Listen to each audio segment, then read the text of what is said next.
नमस्कार साथियों, आज का वीडियो पशु परिचर भर्ती 2024 से संबंधित है। दोस्तों, आप सभी को अच्छी तरह से पता होगा कि राजस्थान कर्मचारी चयन बोर्ड आज पशु परिचर की प्रारंभिक आंसर की जारी करने वाला है। तो सबसे बड़ा सवाल कि आज कब तक आंसर की जारी होगी और जब आंसर की जारी होगी तो किस हिसाब से आपको अपने जो क्वेश्चन पेपर है उसके आंसर चेक करना है। इन दो पॉइंटों के ऊपर बातचीत करेंगे और तीसरा पॉइंट हमारा रहेगा कि कट ऑफ क्या रह सकती है, नॉर्मलाइजेशन होगा तो कौन सी शिफ्ट को बेनिफिट मिलेगा और सेफ स्कोर क्या रह सकता है, परिणाम कब तक जारी हुआ है। दोस्तों, तमाम पॉइंटों के ऊपर ये वीडियो रहेगा। तो दोस्तों, इस वीडियो को शुरू से लेकर आपको एंड तक देखना है और आंसर की के अंदर जिन भी प्रश्नों पर आपको डाउट है कि इनके आंसर गलत मान लिए गए थे, ऑथेंटिक प्रूफ के अंदर उनके आंसर कुछ अलग है, तो ऑब्जेक्शन किस प्रकार से लगाना है ताकि ज़्यादा से ज़्यादा लाभ मिल सके। तो दोस्तों, तमाम पॉइंटों के ऊपर ये वीडियो रहेगा। तो दोस्तों, आज आपके आंसर की जारी होने वाली है वो लगभग आप मान के चलिए 6 बजे से पहले पहले दोस्तों आपको ऑफिशियल आंसर की प्रारंभिक आपको देखने को मिल जाएगी बोर्ड की वेबसाइट के ऊपर। अब दूसरा क्वेश्चन कि आपको आंसर की चेक किस प्रकार से करनी है और दोस्तों कट ऑफ की हम वीडियो के अंत में बातचीत करेंगे।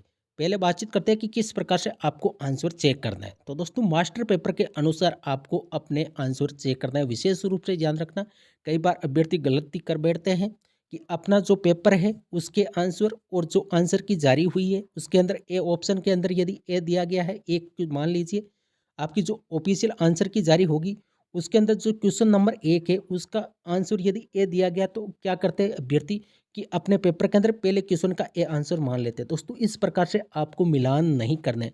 तो किस प्रकार से करना है? बोर्ड की वेबसाइट के ऊपर दोस्तों पशु परिचर की जो 6 शिफ्टें हुई है उन 6 शिफ्टों का प्रत्येक शिफ्ट का एक मास्टर पेपर दोस्तों बोर्ड की वेबसाइट के ऊपर आपको मिलेगा। उसी के अनुसार दोस्तों बोर्ड ऑफिशियल आंसर की जारी करती है। यानी 6 पेपर है तो 6 ही ऑफिशियल आंसर की जारी कर रहा है। यानी 6 मास्टर पेपर है उसी की आंसर की 6 दोस्तों बोर्ड जारी कर रहा है। अब आपको क्या करना है, मान लीजिए जो फर्स्ट शिफ्ट थी उसका जो मास्टर पेपर है वो आपको डाउनलोड करना है। क्या डाउनलोड करना है? मास्टर पेपर दोस्तों आपको डाउनलोड करना है और उस मास्टर पेपर की जो ऑफिशियल वेबसाइट के ऊपर आंसर की जारी की है दोस्तों वो भी आपको डाउनलोड करना है। फिर देखना है कि मास्टर पेपर के अंदर जो क्वेश्चन नंबर 1 है पहली शिफ्ट का, इसी हिसाब से आपको दूसरी शिफ्ट जिस भी शिफ्ट के अंदर आपको एग्जाम था दोस्तों उसी हिसाब से आपको चेक करना है।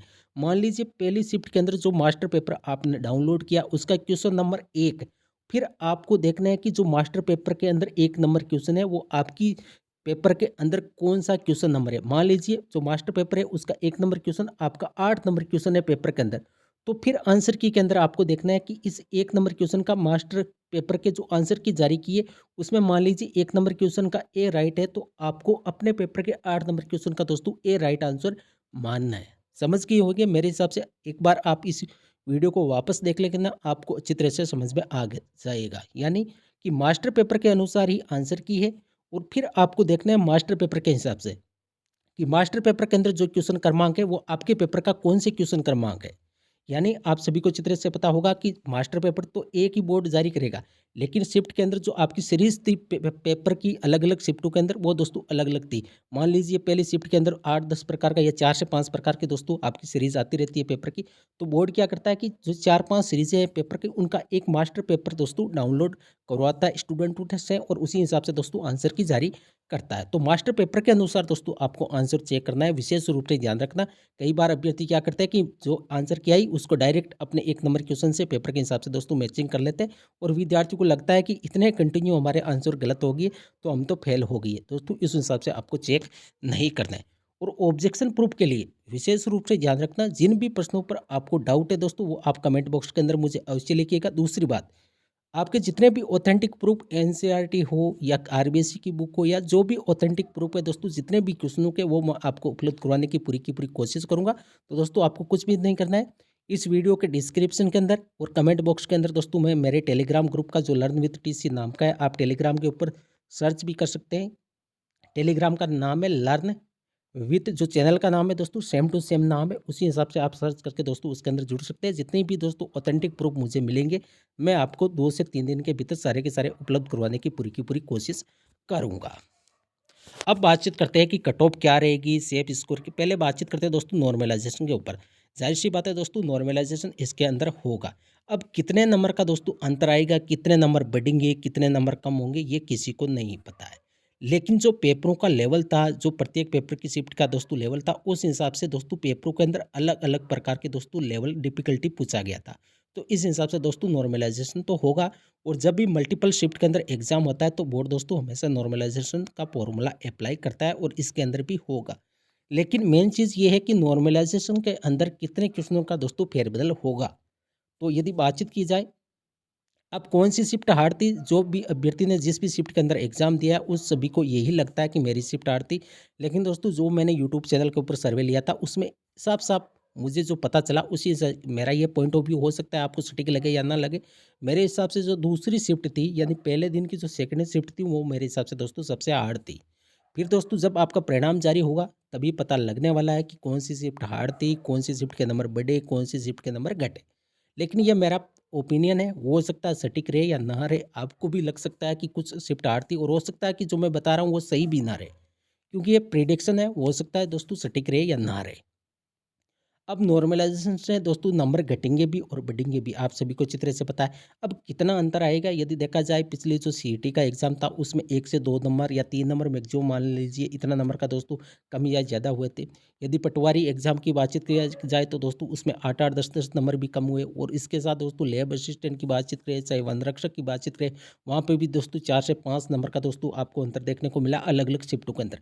तो हो सकता है कि दोस्तों इसके अंदर भी आपको नॉर्मलाइजेशन के अंदर कुछ अंकों की बढ़ोतरी भी हो सकती है और कुछ अंकों की दोस्तों मतलब कि घटाव भी हो सकता है। अब सबसे बड़ी बात कि कट ऑफ जाएगी कितनी। कट ऑफ का मैं आपको पहले भी दोस्तों बता चुका हूँ कि जो अनुमानित कट ऑफ है, अभी फिलहाल आंसर की जारी नहीं हुई है। जब आपके ऑब्जेक्शन प्रूफ, पहले तो ऑब्जेक्शन प्रूफ लगाएंगे, जितने भी क्वेश्चन दोस्तों गलत आंसर मानेंगे उनका जितना हो सकेगा दोस्तों मेरे से मैं वीडियो के माध्यम से, एक पीडीएफ के माध्यम से आपको उपलब्ध कराने की पूरी कोशिश करूंगा। तो दोस्तों इस चैनल को सब्सक्राइब आप अवश्य कर लीजिए, क्योंकि 2 से 3 दिन के भीतर आपको मैं कम से कम 3 से 4 वीडियो के माध्यम से जितने भी दोस्तों ऑथेंटिक प्रूफ मिल सकेंगे मैं आपको उपलब्ध कराने की पूरी कोशिश करूंगा। अब बातचीत करते हैं कि कट ऑफ क्या रहेगी। कट ऑफ का जनरल का दोस्तों मेरा आइडिया वही है जो मैं पहले दिन से आपको बता रहा हूँ कि 125 से कम ही रहने वाली है जनरल की कट ऑफ। अब कितनी रहेगी कम, तो 115 से लेके 125 के बीच की मैं रेंज बता रहा हूँ। तो कई सारे अभ्यर्थियों के मुझे नेगेटिव कमेंट भी देखने को मिले कि सर ये क्या 10 नंबर का आप अंतर बता रहे हो, इसके आसपास तो कट ऑफ रहेगी। तो मेरा आइडिया है कि जनरल की कट ऑफ दोस्तों 115 से लेके 125 के बीच में रह सकती है। ये मेरा आइडिया है।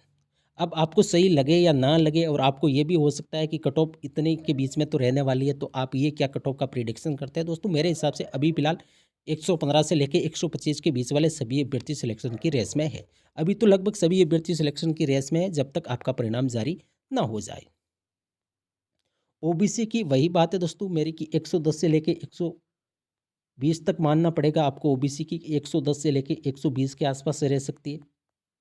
10-10 नंबर का दोस्तों मैं गैप बता रहा हूँ, क्योंकि अभी तक प्रारंभिक आंसर की भी जारी नहीं हुई है। और जब आज आपके आंसर की जारी हो जाएगी 1-2 दिन के भीतर दोस्तों, मैं एक पोल के माध्यम से आपसे नंबर भी पूछूंगा कि आपके कितने क्वेश्चन सही हो रहे हैं, आपकी कौन सी शिफ्ट के अंदर कितने क्वेश्चन सही हो रहे हैं। उससे दोस्तों ये भी पता लग जाएगा कि कौन सी शिफ्ट हार्ड थी। दूसरी बात कि डेंसिटी कितने नंबर के बीच में सबसे ज़्यादा है। और जो मैंने पूर्व के अंदर जो सर्वे लिया था उसमें डेंसिटी सबसे ज़्यादा आई थी, वो आई थी आपकी 95 से लेके 110 के बीच में। 50% अभ्यर्थियों ने दोस्तों यहाँ पे वोटिंग की थी। लगभग 40% से लेके 50% अभ्यर्थियों के नंबर आ रहे हैं 95 से लेके 110 के बीच में। तो जाहिर सी बात है दोस्तों, इसके बीच में कट ऑफ जनरल ओबीसी की तो रहने वाली नहीं है, ये आप सभी को अच्छी तरह से पता। और फिर हो सकता है दोस्तों अभी नॉर्मलाइजेशन होना बाकी है। नॉर्मलाइजेशन होगा तो हो सकता है दोस्तों कुछ अंकों की बढ़ोतरी भी हो जाए। और यदि अधिकतर शिफ्टों के अंदर यदि नंबर कम हो गए, मान लीजिए एक शिफ्ट के अंदर नंबर बढ़े, तो हो सकता है दोस्तों कि कट ऑफ में कुछ गिरावट भी आपको देखने को मिल जाए और कुछ कट ऑफ के अंदर बढ़ोतरी भी आपको देखने को मिल जाए। अभी फिलहाल के हिसाब से दोस्तों 120 जनरल मान के चलिए, 115 से लेके 120 के आसपास ओबीसी मान के चलिए, 112 से लेके आप 120 के आसपास मान सकते हैं, 118 के आसपास मान सकते हैं। यानी मैंने आपको कट ऑफ का बता दिया कि जनरल 120 के आसपास, ओबीसी 115 के आसपास, एमबीसी ईडब्ल्यूएस लगभग 110 के आसपास, और एसी लगभग आप मान के चलिए 107 से लेके 110 के बीच में, और एसटी 105 प्लस मान के चलिए। ये मेल कैंडिडेट की दोस्तों मैं यहाँ पे कट ऑफ बता रहा हूँ। फीमेल की प्रत्येक शिफ्ट के अंदर दोस्तों 5-5 नंबर कम कट ऑफ रह सकती है। और कट ऑफ का जो सटीक दोस्तों मैं अनुमान आपको बताऊंगा वो आपके आंसर की आज जारी हो जाएगी। उसके तत्काल दोस्तों 1-2 दिन के भीतर मैं आपको ऑब्जेक्शन प्रूफ उपलब्ध करवाने के बाद दोस्तों एक सर्वे के माध्यम से आपके कितने क्वेश्चन सही हुए उसी के बेस के आधार पर दोस्तों एक फाइनल कट ऑफ का प्रिडिक्शन मैं आपके सामने प्रस्तुत करने की पूरी कोशिश करूँगा। तो दोस्तों इस वीडियो को लाइक भी करना है आपको और चैनल को सब्सक्राइब आपको अवश्य करना है, और टेलीग्राम ग्रुप का लिंक दोस्तों मैं कमेंट बॉक्स के अंदर पिन कर रहा हूँ, डिस्क्रिप्शन के अंदर दे रहा हूँ, या आप टेलीग्राम के ऐप के ऊपर जाके दोस्तों वहाँ लर्न विद टीसी नाम से सर्च भी कर सकते हैं, ताकि आपको जिन भी प्रश्नों पर डाउट है, आपको लगे कि इनके आंसर गलत माने गए, तो हो सकता है दोस्तों वहाँ पे आपको पीडीएफ के माध्यम से मैं आपको ऑथेंटिक प्रूफ भी उपलब्ध करवा सकूँ, जिन भी प्रश्नों के आंसर गलत माने गए। तो दोस्तों टेलीग्राम ग्रुप के अंदर आपको अवश्य जुड़ना है और चैनल को आपको सब्सक्राइब अवश्य करना है। और नॉर्मलाइजेशन की भी मैंने दोस्तों आपको बता दी सारी की सारी, कि नॉर्मलाइजेशन ज़रूर होगा, लेकिन कितने अंकों की बढ़ोतरी या कमी होगी वो जब आपका फाइनल परिणाम जारी होगा तभी दोस्तों पता लगने वाला है। और अब की बार दोस्तों जो डॉक्यूमेंट वेरिफिकेशन के लिए कितना गुना अभ्यर्थी बुलाया जाएगा, कई सारे अभ्यर्थियों ने मुझे पिछले वीडियो के अंदर कमेंट की देखने को मिले। तो मैं आपको बता दूं दोस्तों, अब की बार जो डॉक्यूमेंट वेरिफिकेशन के लिए जो कॉल होगा, बोर्ड क्या करेगा कि 2 गुने अभ्यर्थियों का दोस्तों आपकी रैंक के साथ परिणाम जारी करेगा।